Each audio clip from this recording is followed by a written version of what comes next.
introduced, you had The Deadly Assassin, which is a story I think is often overlooked. Was that a deliberate choice to have a sort of companionless story between the two companions?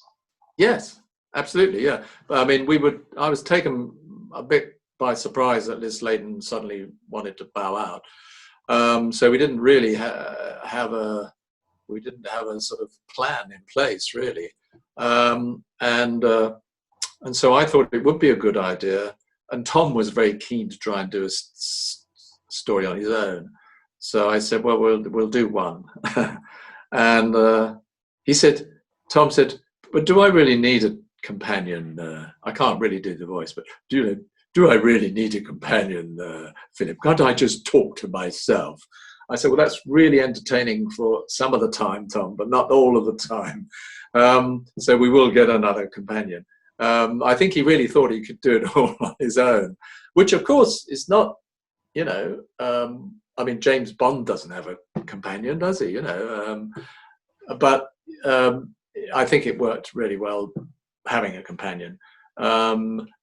So I thought, right, we'll do one without. And I said to Bob Holmes, let's do something really, weird and a bit surreal, and just go for it, something different, So it ended up being The Deadly Assassin. I had the idea for that, the basic idea, which was that I had in my mind, I was thinking really of a sort of, America, and the president is sort of assassinated. That was the idea I had. And could we transpose that to Gallifrey? We'd never really seen, well, I'd never seen Gallifrey, and so I thought it would be a bit more like the White House or the Congress, and it'd all be sort of CIA sort of, kind of, that was the idea of the story I would have. And the Doctor is kind of framed, for it. And so that was my idea. And Tom's, Bob said, yeah, okay, yeah, no, we could do something like that. And then he went away and thought about, and he came back with this virtual reality idea, and the battle between the two of them. And I thought, are you sure we're going to really believe that? Because they'll know it's just in their mind. No, he said it will work. It will be exciting. And I needed convincing. Of course, it was the same story idea that was done many years later with The Matrix, but we're talking about 1975 or 6. And so Doctor strapped down, in the studio with a funny helmet on.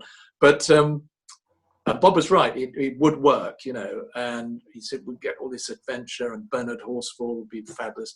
And of course, it did work. I mean, it was, a lot of people loved the show. It's so unusual. So that was a good example of me having half an idea, and Bob having another half an idea, and the two, coming together. But we didn't need a companion for that. It worked really well. And as you say, without a companion, was it particularly important to have the villain as an established character within the series? Because, of course, that was the master for the story. Yes. No, I don't think so, really. No. But we wanted... I mean, the Gallifrey Time Lord world, Bob wrote the story, and he's got this sort of rather dry, sort of waspish kind of humour in a way. And suddenly, it didn't look like, the CIA and the president and all that sort of, Cold War look that I thought it would have in Time Lord land. It was a bit like people with funny helmets on, sort of in a Cambridge or Oxford college. But it was very funny and witty, but it wasn't what I'd imagined. Although I do think the... Jim Asherson's costumes were very striking, and they've kept them all these years. Funnily enough, that series that's been on, the Philip Pullman series, you know the one I mean, that's been his done materials. Yes. Funnily enough, a lot of the world in that is kind of pseudo Oxford, Cambridge sort of colleges and people who look like academics who are, you know, they're not what you think, and they've got more power, and, you know, so I was really intrigued when I saw that. So I thought, oh yeah, it's kind of, it's not an echo of what we did, but actually it was, you know, somebody else went into that power area, which sort of got academia sort of connected in some way. So is that perhaps Doctor Who at its best, when it takes something established or from everyday life and twists it somehow, do you think? Oh, absolutely, yeah. And I think we plundered all sorts of literary conventions, or I did anyway, but so did Bob, yeah, and took elements of them. And I think that's the beauty of the format of Doctor Who, is that, you know, you're not in any particular world. You can do anything with it, really. And for me, the joy was to bring all these, I suppose, you know, literary elements or cinematic elements or sci-fi tropes and things like that, you know, and in a melange, you know, and just sort of make stories out of them that were as gripping as we could make them, you know, and as mysterious and imaginative as we could for younger viewers. So it's a joy to do, really. You know, because it's a sort of like a portmanteau. You can shove anything into the formula, but there are certain rules that you need to follow, I think, for it to really work, you know, which is, you know, what's the Doctor's mission, and, you know, the character of the Doctor, and, you know, how you handle the enemies and all the rest of it. Yeah, it was interesting because when I was doing it, sci-fi was not really very popular on British television at all. And then suddenly we had, you know, Star Wars came along, and Space 1999, and suddenly, you know, it was all over the place. But I can remember having conversations with people trying to sell, you know, sort of sci-fi idea, and say, oh, no, nobody watches that, we don't want that. So it's amazing, isn't it, how fashion changes very quickly. It shows you the people in power know nothing. Yeah, because of course, particularly in terms of your last season, things like the Towns of Wenchang, Robots of Death are hardly science fiction. It's all character-driven plot more than it being out there science fiction. Was that your particular sort of fondness for the Doctor Who format? Well, I think we could. I think what it was good. What I liked was the Bob Holmes didn't. When I said, "Can't we do historical shows?" he said, "No, they're boring. He was probably remembering some early ones which I haven't seen, where perhaps the Doctor went, I don't know, touring around the world and meeting historical characters, you know. But what I had was, I don't know where he got the idea from, but was the sort of conflict or the collision of you know, something from the future in an earlier human time of history, because they don't understand what it is. They don't know it's a spaceship. They don't know anything about that. And so you've got this wonderful frisson of the being in a period. And so you truthfully portray that period. And then you've got, and we know more than they do, you know. And so it's just a wonderful dramatic device. And, you know, it worked first off on Pyramids of Mars, I think it was the one. And you know, we did it a lot of times. And the Robots of Death was more of I wanted to do a robot story, and you know, obviously I'd read Asimov, and the idea of you know, could you overcome the prime directive of a robot? You know, that was sort of borrowed from Asimov, and that was my idea. And Bob said, yeah, but we could do it. We could do like a sort of Agatha Christie. And I said, yeah, great.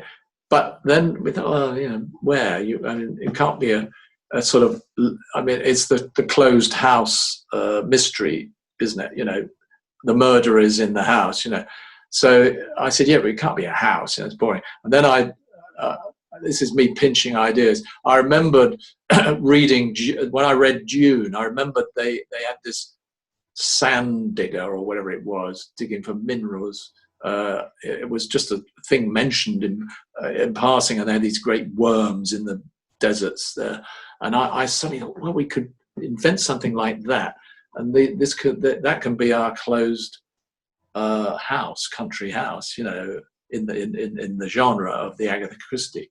But it's absolutely futuristic, and there they are trapped in this, you know, great mining vehicle. And we did, you know, a little bit of modeling for that, which was only, you know, done really cheaply, but it worked quite well, I think. And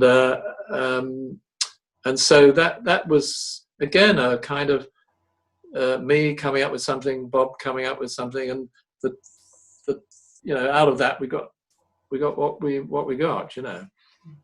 And of course, you know, you've developed this series. You know, you've got your scripts. You and Bob have developed them. How much is it a case you've got to match then a director to the right story? For example, had Michael Bryant done The Hand of Fear, how different do you think it would have been? You know, how much do you have to match a director to the script? Well, I did try to do that very, very the best I could, and you didn't get a great selection of directors.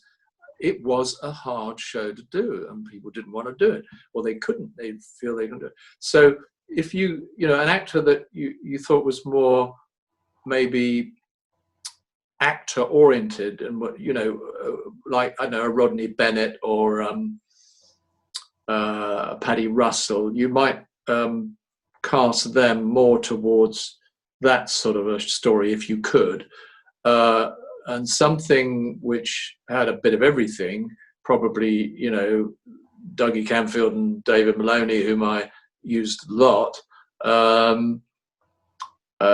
Michael Bryant I inherited for the first show, The Revenge of the Cybermen, but I realized he was a technical whiz in the short time we had in studio, and he loved all that, and he'd really mastered CSO, but how do you use it very quickly in the studio? And if you look at all those little inset things in The Robots of Death, he was absolutely brilliant that he managed, you know, wristwatches with, you could then see things on it. Today people would take these things for granted, you do it with digital, but you know, this was precise, putting one camera on one thing and another and somehow getting it done in the studio with a clock ticking, you know.